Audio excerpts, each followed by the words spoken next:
11:35 de la mañana en la República Argentina. Nos mudamos a la provincia de Misiones. Ayer hablábamos con Córdoba, antes de ayer con Corrientes, y siempre es bueno conocer la realidad argentina.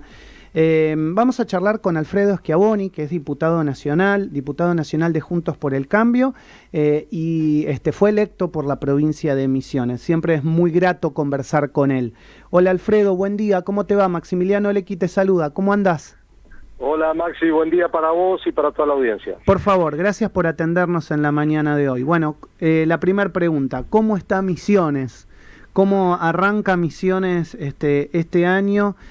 Sobre todo con una situación que me imagino que los habrá afectado, que fue la de una sequía fuerte, ¿no? Una provincia pegada a Corrientes, tal vez no tuvieron digamos, la cantidad de incendios que se vio en Corrientes, pero sí la sequía los habrá afectado en cuanto a la producción de yerba. Sí, por supuesto. Tuvimos, a lo mejor no trascendió tanto como lo ocurrido en Corrientes, pero en la provincia de Misiones tuvimos incendios forestales de cierta magnitud, tuvimos la desgracia de que se incendiara también una reserva, un área natural protegida, una reserva ecológica en el Valle del Cuñapirú, y por supuesto desde el punto de vista de los cultivos, la yerba mate gran afectada, va a haber una merma en la producción de hoja verde en función de la sequía, y también en otras producciones de la provincia hubo que liquidar algo de stock ganadero.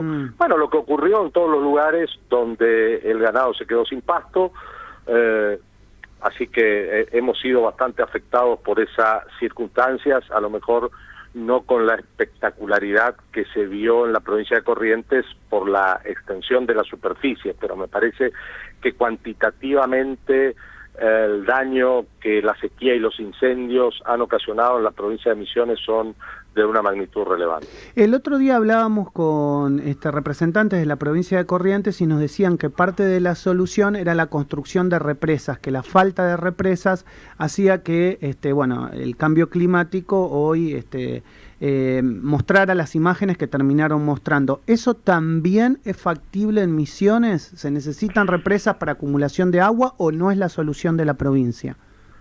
No, sí, es parte de la solución. Nosotros bregamos por básicamente el manejo de las cuencas, de los arroyos que tiene la provincia. Misiones está surcada por infinidad de arroyos que nacen en la Sierra Grande de Misiones, es la divisoria de agua. Son arroyos que o desembocan en el río Paraná y para el otro lado desembocan en el río Uruguay.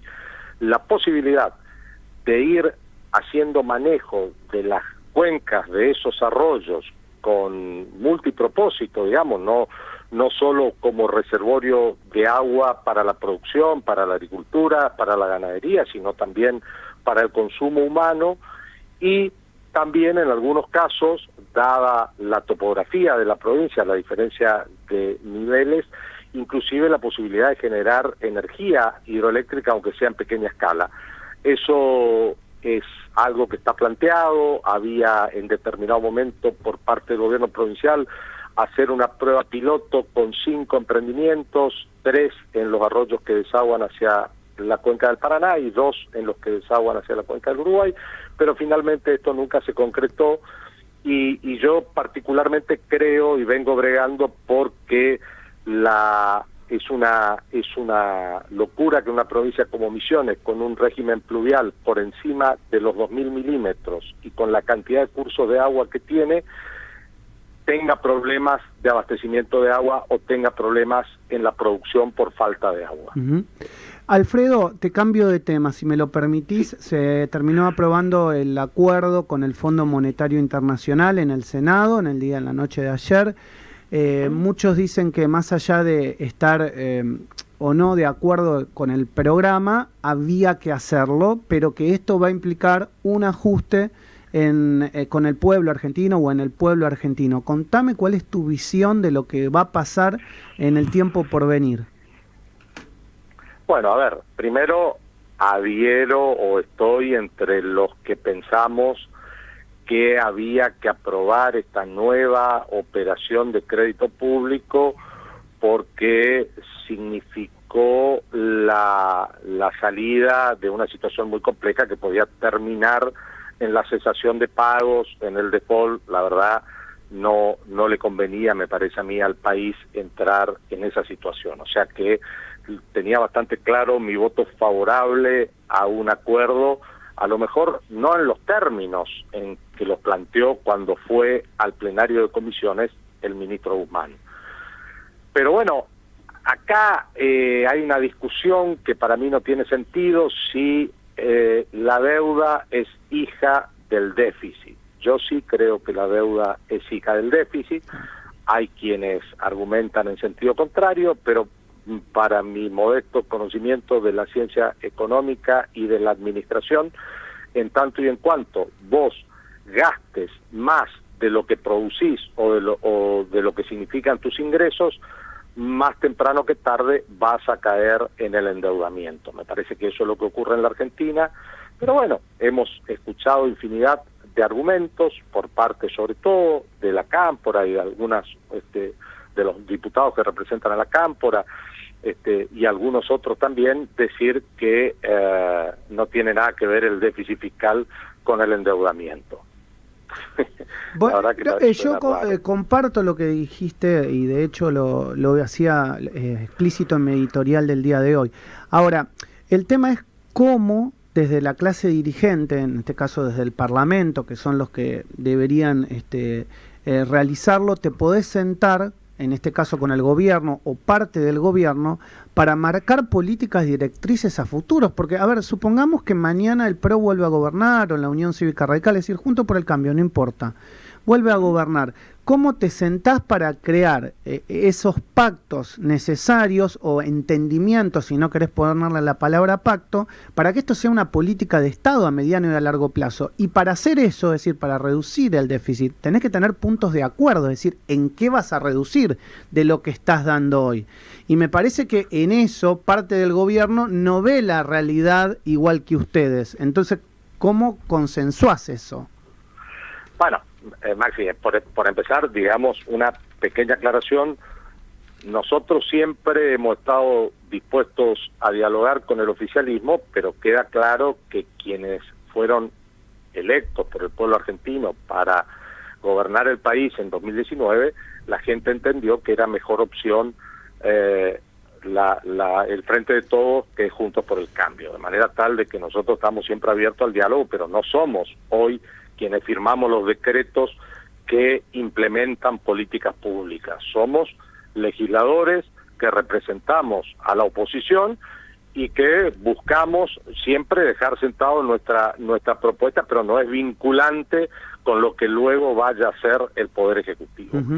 Salvo que esté plasmado en una ley, ¿no es cierto?, que es de cumplimiento obligatorio de orden público. Pero entonces, es cierto que tenemos diferente visión. ¿Dónde deberías dejar de gastar para que se achique el déficit y podamos empezar a generar algún tipo de superávit para enfrentar nuestra deuda? Que también es bueno aclarar, cuando se habla de la deuda, parecería ser que la única deuda que tiene la Argentina es con el FMI. Que no, tampoco también es cierto. Lamentablemente, claro, la deuda que tenemos con el FMI representa solamente el 12% del total del endeudamiento externo que tiene el país. Así que, bueno, dicho esto, me parece que no coincidimos con el oficialismo en donde hay que ir disminuyendo los gastos para empezar a salir del déficit. Yo en particular creo y veo de hace varios años, también incluyo al gobierno de Juntos por el Cambio en esto porque lamentablemente ocurrió, que no pudimos salir de la lógica de los planes sociales y el asistencialismo sin una efectiva contrapartida de trabajo y capacitación. Y fui crítico y soy crítico de esas políticas porque entiendo que hay una brecha para profesiones u oficios que hoy no están cubiertos y que cualquier argentino con buena voluntad, un poco de capacitación que le dé el Estado y un pequeño empujoncito en cuanto al equipamiento, en herramientas, etcétera, puede valerse por sí mismo y no depender de un cheque del Estado. Tampoco me parece algo para festejar, como hace el oficialismo, el hecho de que no quieran hacer reformas laborales o reformas impositivas. Si vos tenés una legislación laboral... Hola. Sí, te estamos escuchando, Alfredo. Te estamos escuchando, perfecto. Tenés una legislación laboral que provoca que más de la mitad de la población económicamente activa trabaje en la informalidad. Me parece que esa legislación no está buena, digamos, está fracasando en algún punto. Entonces, me parece que son todas las cuestiones a revisar que no coincidimos de ninguna manera con el oficialismo. Bueno, te quiere preguntar la doctora Josefina Tajes, Alfredo. Alfredo, ¿cómo te va? Josefina. Buen día. Te quiero hacer o por lo menos una reflexión más que una pregunta, ¿no? Sí. Escuchándote atentamente y coincidiendo, te diría que en la mayoría de los puntos que desarrollaste, la pregunta lamentable o triste que te hago es cómo se llega con un presidente tan debilitado, cómo se llega con, digamos, y la falta de ideas nuevas, esta negación que hay acerca del déficit fiscal y con un gobierno sostenido por sus adversarios y de alguna manera cascoteado por digamos, por los propios, ¿no? No sé, desde una visión, te pregunto a vos, a ver, ¿cómo ves vos? ¿Cómo se llega? Porque falta más de un año y medio, ¿no? Sí, quiero, digamos, en primer término aclarar que la debilidad que hoy tiene el presidente de la Nación está más vinculada al fuego amigo que a lo que hemos hecho desde la oposición, porque la verdad es que siempre hemos tenido la mejor de las buenas voluntades y desde el inicio de la pandemia, recuerdan ustedes, nos pusimos a las órdenes del presidente para enfrentar esto, pero después cuando vimos que la cosa tomaba un camino más vinculado a la propaganda política, al capricho, tuvimos que dar un paso al costado en ese apoyo. Pero bueno, es muy difícil, la verdad que es muy difícil hoy cómo está el Ejecutivo. Fíjate vos que el Congreso de la Nación está también prácticamente paralizado, salvo por por la urgencia que significaba, por las consecuencias que tenía no cerrar esta nueva operación de crédito con el FMI.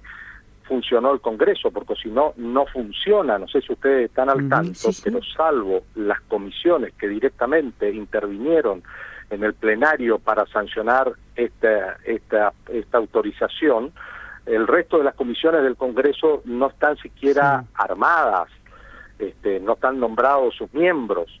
Entonces tenés armado presupuesto, Hacienda y Finanzas, que es lo que intervino en este acuerdo, y el resto del Congreso todavía no está en funcionamiento.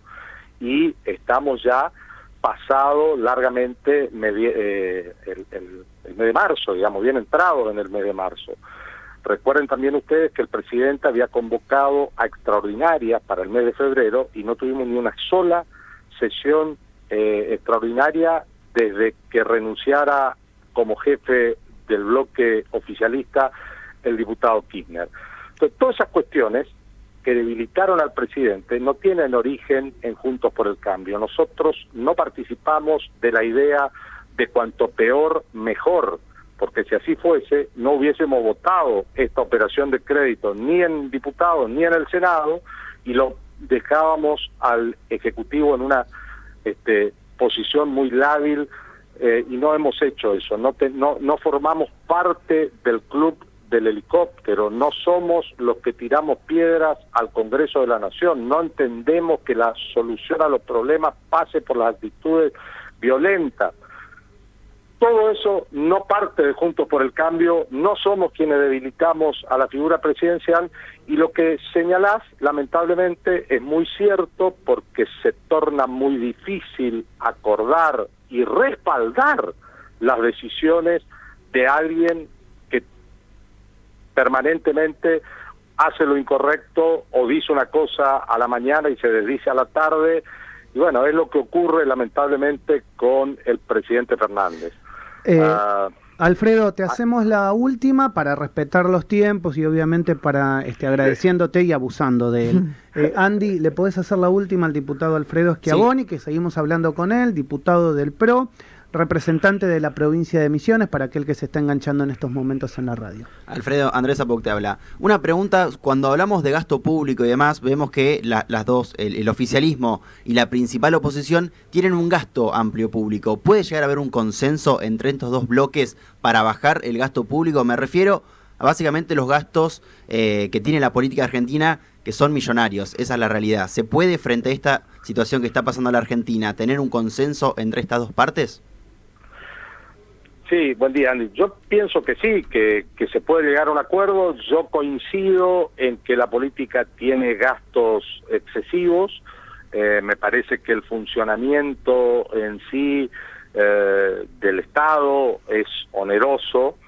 Cuando Mauricio era presidente me tocó ver cómo faltaba gente en algunos organismos y sobraban en otros, y era difícil también reasignar gente, que si yo veía en mi provincia faltaba gente en el PAMI, faltaba gente en el ANSES, y a lo mejor en otros organismos del Estado, en Capital Federal, sobraban personas, pero no poder reasignar tan fácil, están las leyes laborales de por medio, etcétera, pero creo que hay que reducir el costo de la política en el funcionamiento de los cuerpos legislativos, podría ser mucho menor. Ahora bien, digo esto haciendo la salvedad de que voy a refutar al colega Milei, el inventor de la casta,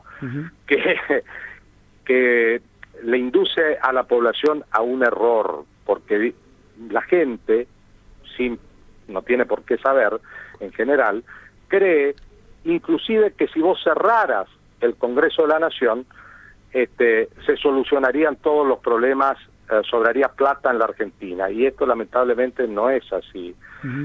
Vos podés ajustar mucho en los costos de la política, y está bien que así sea, pero hay que ser sincero, eso no soluciona los problemas de déficit que tiene el país, tiene mucho más impacto a lo mejor cerrar o vender o regalarle a los propios trabajadores la empresa Aerolínea Argentina, que pierde casi $2 millones por día, o tiene subsidio del Estado Nacional de $2 millones por día, que cerrar el Parlamento de la Argentina. En esto hay que ser sincero, hay que ser claro, porque si no se le induce error a la población, y yo no participo del discurso de la antipolítica, porque si no, no sería diputado de la Nación. Se entiende. Alfredo, gracias por estar siempre que te convocamos desde mi programa, desde el arranque y desde Radio Sónica. Siempre sos tan generoso con nosotros. Te mando un abrazo grande y un gran cariño a la familia. Bueno, gracias Maxi, saludos, que tengan muy buen día. Un gran abrazo. Alfredo Schiavoni, diputado nacional por Misiones del PRO, charlando en la mañana del arranque. Esto es algo que siempre digo y no me canso de decirlo. Agradezco a todos los que se animan a conversar y conversan así abiertamente, agenda abierta. Algunos dicen a corazón abierto, porque la verdad que acá no hay ninguna pregunta pactada previamente, y es lo que uno va estudiando de cada uno de ellos, y además conversando sobre la realidad y los puntos de vista y las visiones de cada uno. Seguramente la pregunta de Josefina no tenga que ver con la mía o la de Andy, cada uno con su edad, con su ámbito de relación y con su back previo. Va a preguntarle a los funcionarios, legisladores, diputados y diferentes referentes lo que ve de la Argentina, porque esa es la conformación de una sociedad, diferentes puntos de vista y de diferentes visiones. Así que no tengo más que palabras de agradecimiento por aceptar las entrevistas con nosotros.